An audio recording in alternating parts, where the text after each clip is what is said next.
quand la tristesse arrive, je sais tu es là, toujours près de moi. Bonjour, bienvenue à votre émission de La Victoire de l'amour. J'espère que vous allez bien aujourd'hui, que vous avez passé une très, très belle fin de semaine. Je dois vous dire que pour moi, c'est toujours avec une grande joie que je vous retrouve pour qu'on puisse ensemble miser sur la priorité des priorités. Et je vous dis souvent, ceux qui écoutent régulièrement, à quel point j'aime Saint Jacques dans le Nouveau Testament. Et aujourd'hui, il y a un texte qui me touche beaucoup. On va prendre le temps de le méditer ensemble. Le titre, c'est « Pas de foi sans les œuvres ». Écoutez bien ceci. Et Jacques n'a pas la langue dans sa poche. C'est très particulier de lui pour ça. C'est toujours très clair avec lui. Et malheureusement, on ne lit pas ça souvent dans les églises. Écoutez bien. « Mes frères, si quelqu'un prétend avoir la foi, sans la mettre en œuvre, à quoi cela sert-il? Sa foi peut-elle le sauver? Supposons qu'un frère ou une sœur n'ait pas de quoi s'habiller, ni de quoi manger à tous les jours.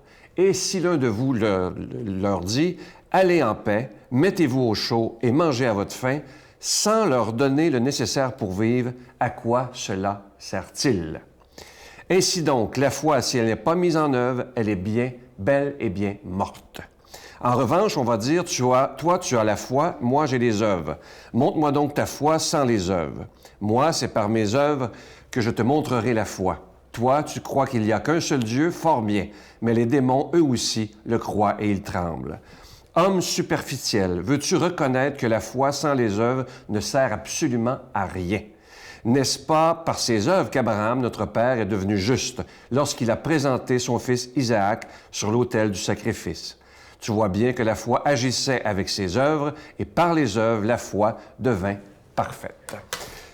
Qu'est-ce qu'il nous dit Saint Jacques au début? C'est que, je vous donne un exemple. Admettons que quelqu'un autour de vous, comme il nous dit dans le texte que vous connaissez, a rien à manger, a de la misère à s'habiller tellement il est pauvre, et que vous lui dites tout simplement, « je vais prier pour toi ». Pas fort, ça, là. Ça, c'est souvent une façon de dire à quelqu'un, « Bon, je vais prier pour toi », mais Saint Jacques nous dit, si tu ne fais pas quelque chose pour cette personne-là, ta foi, elle est morte. Moi, il y a une façon de prier que j'aime beaucoup, au lieu de dire, « Je vais prier pour toi », c'est de demander au Seigneur, dire « Seigneur, ma sœur, un exemple que c'est votre sœur, ma sœur présentement vit des moments difficiles. Inspire-moi ce que je dois faire pour l'aider. » Ça, c'est une prière active. Mais si on dit à quelqu'un simplement « Je vais prier pour toi », c'est bien, mais c'est pas assez, selon Saint Jacques. Il faut donner des mains et des pieds à notre prière. Sinon, c'est facile de dire « Je vais prier pour toi, je vais prier pour toi ». Non. Demandons au Seigneur de nous aider aujourd'hui à mettre des mains et des pieds à notre prière. Et lorsqu'on verra quelqu'un qui est dans le besoin, quelqu'un qui vit des grandes difficultés, qu'on soit capable, comme Saint Jacques, de dire « Seigneur, qu'est-ce que je peux faire pour aider cette personne-là? Inspire-moi le geste que tu voudrais que je fasse. » Parce qu'il ne faut pas oublier, le Seigneur passe par vous, il passe par moi, il passe par tous les êtres humains. Alors, on pourrait se donner comme objectif cette semaine d'avoir une foi active, une foi qui n'est pas juste de dire « je vais prier pour toi », mais une foi qui donne des mains et des pieds à l'Évangile et à notre prière. Notre Père qui es aux cieux, que ton nom soit sanctifié, que ton règne vienne, que ta volonté soit faite sur la terre comme au ciel. Donne-nous aujourd'hui notre pain de ce jour.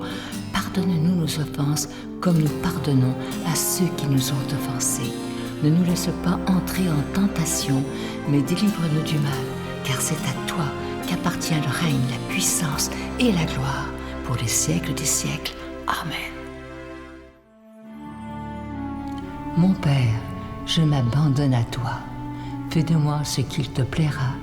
Quoi que tu fasses de moi, je te remercie. Je suis prête à tout, j'accepte tout, pourvu que ta volonté se fasse en moi, en toutes les créatures. Je ne désire rien d'autre, mon Dieu. Je remets mon âme entre tes mains. Je te la donne, mon Dieu, avec tout l'amour de mon cœur, parce que je t'aime, et que ce m'est un besoin d'amour de me donner, de me remettre entre tes mains, sans mesure, avec une infinie confiance, car tu es mon Père. La caravane de la Victoire de l'amour vous invite au sanctuaire Notre-Dame-du-Cap le samedi 17 août en compagnie du Père Michel-Marie de Paris, Monseigneur Pierre-Olivier Tremblay, Brigitte Bédard et Sylvain Charon sous le thème « Venez à moi, vous tous qui peinez, et je vous donnerai le repos ». Conférence du Père Michel-Marie, célébration eucharistique, spectacle du Père Michel-Marie tout en chansons, dîner et souper inclus, transport en autocar de luxe au départ de plusieurs villes du Québec, à partir de seulement 149 $. Réservé au 1-877-277-4412. Je suis tellement content de vous parler de ce magnifique cadeau du mois pour le mois de juin 2019. Regardez-le bien, il a été fait sur mesure pour la Victoire de l'amour. Il s'agit d'un beau bracelet en bois d'olivier. Il est orné d'une petite croix argentée et déjà bénie. Et ce qui est magnifique, il est fabriqué par les mêmes religieuses qui font nos chapelets. C'est toujours tellement bien fait. C'est fait dans la prière. La communauté, elle est à Mexico. C'est la communauté Agnus Dei, dont vous voyez les membres présentement. Ils sont tellement contents qu'on fasse affaire avec eux parce que eux, ça leur permet d'aider les plus démunis à Mexico. Alors, je vous rappelle que c'est avec un don de 25 $ et si vous en voulez deux, avec un don de 40 $ parce que ça se donne vraiment bien en cadeau. Je vous donne l'adresse en vous disant merci de tout cœur de votre grande générosité. La Victoire de l'amour, case postale 120, succursale Boucherville à Boucherville, J4B 5E6, je vous la redonne. La Victoire de l'amour, case postale 120, succursale Boucherville à Boucherville, J4B 5E6. Également par téléphone, par carte de crédit, dans le 514-523-4433, 523-4433 ou sans frais le 1-888-811-9291, 1-888-811-9291 et aussi sur notre site Internet. Vous savez que c'est une façon très rapide et très sécuritaire de faire votre don. C'est le www.lavictoiredelamour.org. Alors, je vous rappelle, ce magnifique bracelet, il est en bois d'olivier, orné d'une petite croix argentée et il est déjà béni. Et comme je vous disais tantôt, il est fabriqué par les religieuses de Mexico, la communauté Agnus Dei. Et je vous rappelle en terminant, parce que parfois j'ai pas le temps, vous savez que vous pouvez revoir toutes les émissions sur notre site Internet à l'heure qui vous convient et quand vous le voulez. Merci de tout cœur de votre grande générosité.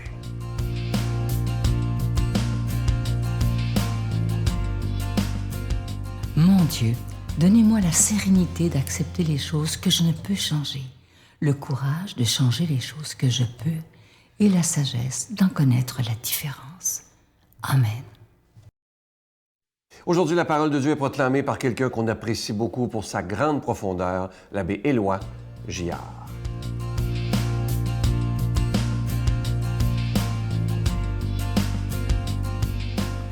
Bon matin, chers amis. Hey, nous voilà déjà au début du mois de juin. Et on voudrait qu'il s'éternise comme le mois de juillet, comme le mois d'août. On va essayer au moins de bien profiter des minutes qui nous sont données ensemble pour pouvoir savourer le reste de la journée, comme le Seigneur s'y attend et comme on le souhaiterait nous autres tellement aussi. Saint Jean, d'ailleurs, a des bien belles choses à nous dire. On y va tout de suite. À l'heure où Jésus passait de ce monde à son Père, il parlait à ses disciples. Ceux-ci lui disent alors, « Voici que tu parles ouvertement et non plus en images. Maintenant, nous savons que tu sais toutes choses et tu n'as pas besoin qu'on t'interroge. Voilà pourquoi nous croyons que tu es sorti de Dieu. » Jésus leur répondit, « Maintenant, vous croyez? Voici que l'heure vient, et déjà elle est venue, où vous serez dispersés chacun de son côté, et vous me laisserez seul. Mais je ne suis pas seul, puisque le Père est avec moi. Je vous ai parlé ainsi, afin qu'en moi vous ayez la paix. Dans le monde, vous avez à souffrir, mais courage, moi, je suis vainqueur du monde. »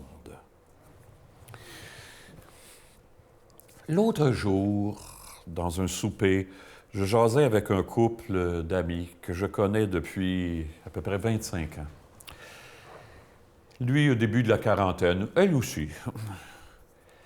Et comme je m'y attendais un peu, puis on s'est beaucoup fréquenté, mais comme je m'y attendais un peu, puis c'est pour ça que j'avais convoqué un souper, il me dit qu'il n'a plus la foi. Il y a quelqu'un en autorité dans l'Église qui lui a fait une remarque qu'il n'a pas aimé, les scandales sexuels dans l'Église, des reportages qu'il a écoutés sur le net aussi, qui critiquent beaucoup la Bible. Bon, ça l'a fait flancher, voilà. Alors, j'ai dit, écoute, la foi, on ne peut pas la perdre. Ce que tu as perdu, c'est des croyances. Parce que la foi, c'est ce qui est le plus intime à nous. C'est ce qui nous maintient dans la vraie vie. Hein? Alors ça, tu ne peux pas perdre ça, la foi. Bon, c'est des croyances. Ça fait partie de toi, ça. Ensuite, on s'ostinait un peu. Il n'y avait pas d'agressivité. Ensuite, je lui ai dit, écoute, Thérèse de Lisieux, une sainte que tout le monde aime, Thérèse de Lisieux a une belle petite phrase qu'il faudrait mettre sur la porte de notre frigidaire. Moi qui ne déteste pas y aller peut-être un peu trop souvent. Tout le monde devrait avoir la phrase de Thérèse de Lisieux sur son frigidaire. C'est seulement ce qui est éternel qui peut nous contenter. Tout simple, hein? Mais tellement vrai, tellement essentiel, tellement important de se rappeler ça. C'est seulement ce qui est éternel qui peut nous contenter. Ça ne le faisait pas flancher pantoute, hein? Pas du tout. Puis là, on s'ostinait ce qu'il avait entendu sur le net par rapport au récit de la résurrection, par exemple. Puis là, je lui répondais, je lui disais, non, c'est pas comme ça qu'il faut voir ça, etc., etc. Puis il n'y a rien qui flanchait. La seule chose que j'ai été capable de lui dire, écoute, Dieu, il m'a complètement changé. Il y a une vingtaine d'années. Je ne suis plus celui que j'étais. Lors d'un passage à vide, j'en ai déjà parlé, j'ai fait un burn-out, il est venu me chercher, il m'a ressuscité. Je ne sais même pas si je serais encore ici s'il n'avait pas fait ça. Ça, c'est notre monde, hein, qui doute et qui croit et qui conteste de plus en plus. Dans le monde, vous trouverez la détresse, vient de nous dire Jésus, mais ayez confiance, moi je suis vainqueur du monde. Dans l'Évangile de Jean, le monde peut avoir deux sens. D'abord, l'univers, le cosmos, habité, puis, comment je dirais, aimé de Dieu. Mais le monde, c'est aussi, dans l'Évangile de Jean, le lieu de l'absence de Dieu, où il n'y a pas d'amour, où l'amour est même redouté. Ce monde de l'indifférence, de la peur, du refus de partager, de l'égoïsme, de la haine, de la cupidité, du mensonge. C'est-tu assez à votre goût, ça? Ça, c'est le monde, hein? Le monde qui s'enferme dans ses illusions. Bien, c'est aussi ce petit monde-là, une petite part de moi, je dois bien le reconnaître. Jésus nous prévient qu'en lui, malgré ce monde-là, on peut trouver la paix. C'est quoi qui est capable de nous amener la paix, dont Jésus parle aujourd'hui? Hein? Je suis vainqueur de ce monde-là, pour moi, trouver la paix. Souvenez-vous à Noël, comment finit l'Évangile de Noël? Gloire à Dieu au plus haut des cieux, paix sur la terre aux hommes qui l'aiment. La paix, c'est quand l'amour de Dieu rayonne, l'amour qui est capable de venir nous chercher au-delà même de ses résistances, au-delà même de ce qui fait obstacle entre chacun et chacune de nous, entre moi et moi-même et lui. Et il y a des gens, puis une chance qu'on en connaît, puis moi, quand j'ai fait mon burn-out, je vous en ai parlé, il est venu me chercher au-delà de tout ce qui m'empêchait de voir, vraiment d'aimer la vie. Il m'a ressuscité. Et on va lui demander ça au Seigneur un matin. Hein? Tu es capable de venir me chercher au-delà de mes défenses ou de mes peurs les plus abruptes. Bénis-moi, Seigneur, Père, Fils et Esprit Saint, et bonne vie. À bientôt, tout le monde. Je vous salue, Marie, pleine de grâce. Le Seigneur est avec vous. Vous êtes bénie entre toutes les femmes, et Jésus, le fruit de vos entrailles, est béni.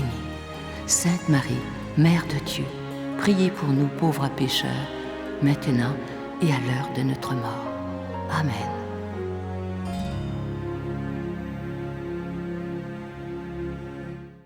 Je vous invite à réserver très, très rapidement pour la caravane de la Victoire de l'Amour qui aura lieu samedi, le 17 août, au sanctuaire Notre-Dame-du-Cap. Vous voyez la publicité à tous les jours. Ça va vite, les réservations. Alors, si vous avez le goût de venir, attendez pas à la dernière minute. Vous allez être déçus, il n'y aura plus de place. Alors, si vous voulez réserver, je vous redonne le numéro de téléphone. C'est un numéro sans frais. Le 1-877-277-4412. 1-877-277-4412. Et je parlais dernièrement avec le bon père Michel Marie. Il a tellement hâte de vous rencontrer. C'est une joie pour lui de s'en venir au Québec. Alors, n'oubliez pas de réserver rapidement. Ça va être plein, ça, c'est sûr. Bye bye. À demain. Parce que je me dis, chaque prêtre a son charisme et sa spécialité. Par contre, c'est sûr que les couples, les gens qui ont des difficultés... se confient plus facilement. Se confient plus facilement. Ils sont heureux. Ils me disent, bien, toi, tu sais qu'est-ce que c'est la vie de couple. Tu sais c'est quoi avoir des adolescents. Et c'est vrai. Et je peux pas le nier, ça. Et aussi, bien, il y a une certaine confiance parce que j'ai été marié.